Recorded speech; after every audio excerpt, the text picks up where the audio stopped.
Hello everyone, আসসালামু আলাইকুম। তো কিছু কথা হচ্ছে ক্লিয়ার করার জন্য আসছি।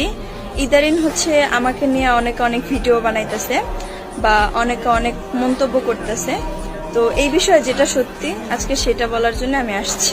হ্যাঁ, আমি মুরাদের সাথে রিলেশন থাকা অবস্থায় ডাবল টাইমিং করছি, প্লাস মুরাদের সাথে রিলেশনশিপে আমি নিজ থেকেই গেছি। আরেকটা কথা হচ্ছে যে আপনারা সবাই আমাকে বলতেছেন যে আমি নাকি আফরিনের কোয়ালিটির। গাইস, আফরিন যেইভাবে মানে ইয়াসিন ভাইকে ঠকাইছে, আমি কিন্তু মুরাদকে ওইভাবে ঠকাই নাই। হয়তোবা কেউই দুধে ধোয়া তুলসী পাতা না। আফরিন ইয়াসিন ভাইয়াকে ঠকায়ও বলতেছে যে সে ইয়াসিন ভাইকে ঠকায় নাই, বরঞ্চ ইয়াসিন ভাই তাকে ঠকাইছে।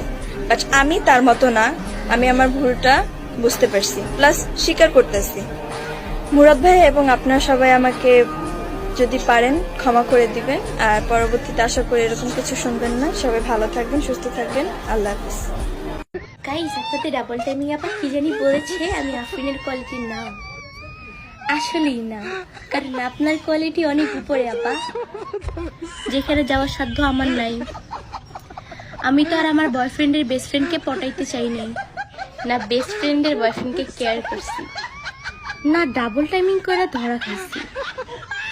মানলাম আমার পাস্ট খারাপ ছিল, কিন্তু আমার প্রেজেন্টে এমন কোন রেকর্ড নাই। তোমার মতো তো আর মানুষকে বিয়ের আশা দিয়ে প্রতি মাসে লাখ টাকা খাই নাই। তোমার মতো ইনবক্সে টাকা চাই বেড়াই না। মুরাদ ব্রো দিকে ছেড়ে দিছি, নাহলে তুমি বুঝতাম।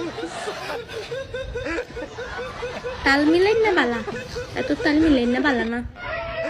বেশ ঠিকই বলছে, আমার কোয়ালিটি অনেক লো। এই কোয়ালিটি চলবো না।